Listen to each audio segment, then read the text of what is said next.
Welcome to the Vector Garden. In this edition of the little series on image trace, we're going to take a look at cartoons. So this is a black and white template, and as you see in the nature of this drawing, a lot of these kringles and lines and freeform lines, this is something where image trace really makes a lot of sense, because drawing this by hand is very tedious, and the results will be free-handedly as well. So there's nothing in these paths that makes it a requirement to draw them by hand. So let's see what we can get out of this. I'm going to zoom in again. And you see, this is a true black and white template. It's a bitmap template, and there are no gray anti-aliased pixels along the edges. And this is something that has always been tricky to auto-trace. And it's still like that. It has gotten better over the years, but still we can see a comparison just after tracing this, and let's take a look at it. Of course, I want a black and white output, so I'm going to use the black and white preset. And you see, this is what happens, and it tries to work out, just like it looks in that template.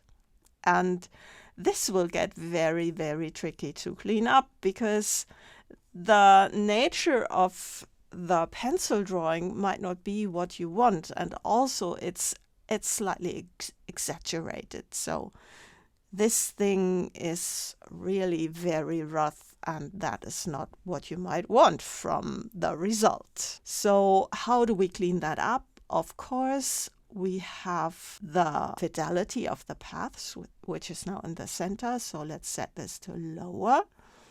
And when setting this to lower, then you see the long lines get some nice change of thickness. This is something I like very much, because it incorporates some of the more random results of tracing into what I have as a template. And I like what image trace adds to that, actually. But then when you look at these, that doesn't work out well.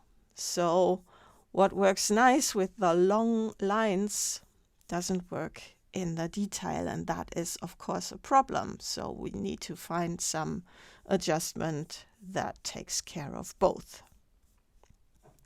Then also we have these corners, and we have them at the edges of these paths, but even when setting the corner to the lowest setting, we cannot get rid of them. Some, yes, but not all of them. Then, of course, we have the noise, and we have some small elements in here. So let's see, if we set the noise to very high, then you see the small elements vanish. This is, of course, something you might want to use, especially when having badly scanned pencil drawings. Then you might want to get rid of the small elements, the actual noise.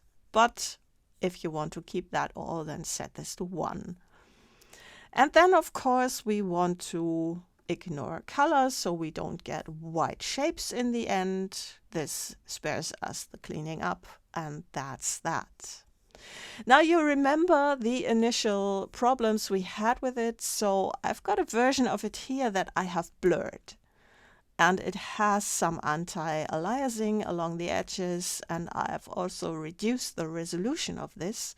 So let's see what image trace can make of it. I have selected it here, and let's just zoom in and click on the button. And you see we have, just with the preset, a lot more smoother lines in here. Of course, because of that blurring, those holes are filled. Let's see if we can get them back. So there they are. We have some smaller elements, and of course we can reduce the number of corners and see if we can get a better result. But as you see, it's always better to keep some anti-aliasing in your drawing, and do not use a bitmap as a template. You will get better results with that.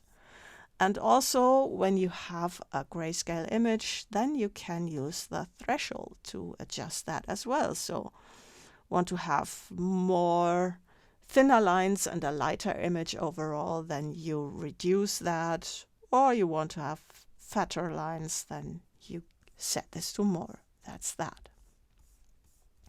Now let's see what we can make out of a color image. And that works pretty well with this setting. So this has 6 colors. And you see in the result, Image Trace does that pretty well. We have 6 colors in the result. And we have really nice and clean lines. And also the corners might need some adjustment. So you might want to check out if you get better results when setting this to more. And maybe it then works out better.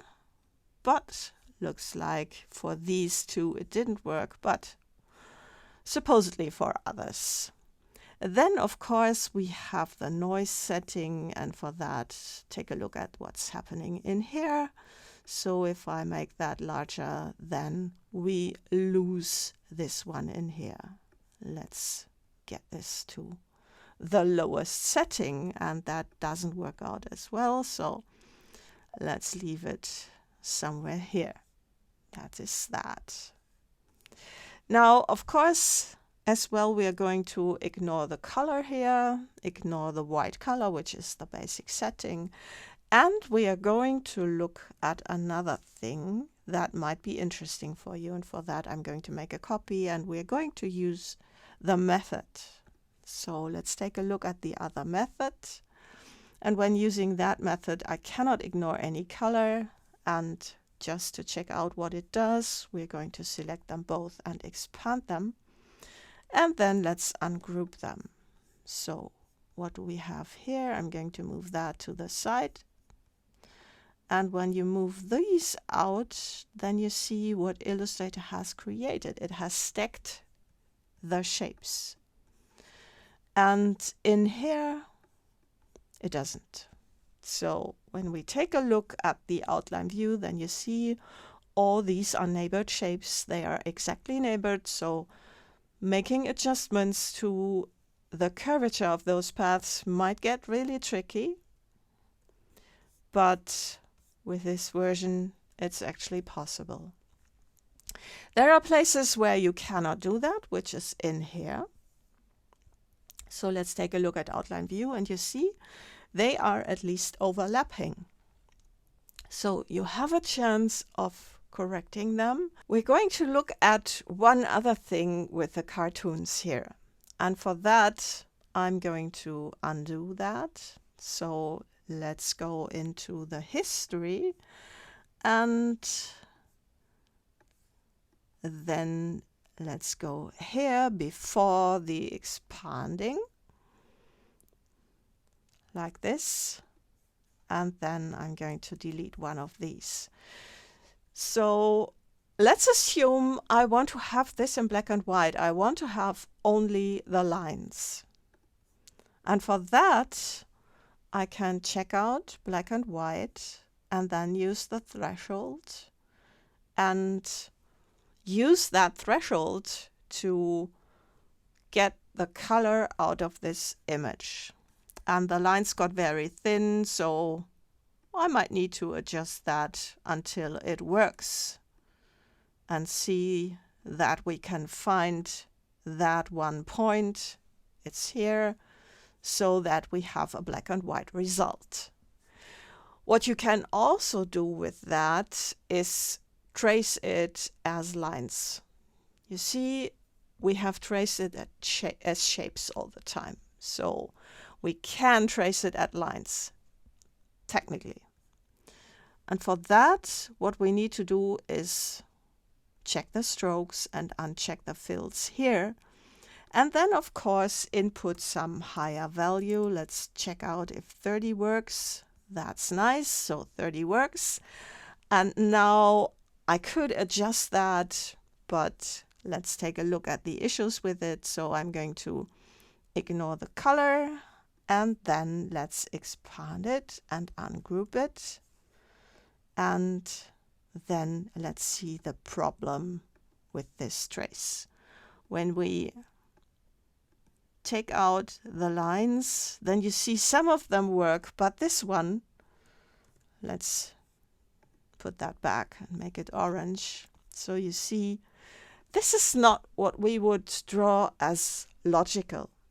And also, this doesn't make for a nice shape. So this doesn't either. So a nice shape would be if we have an outer shapes and then the lines in here. So cartoons, you can make them as shapes, but as lines, most of the time, they would not really work because Illustrator cannot make really sense of it.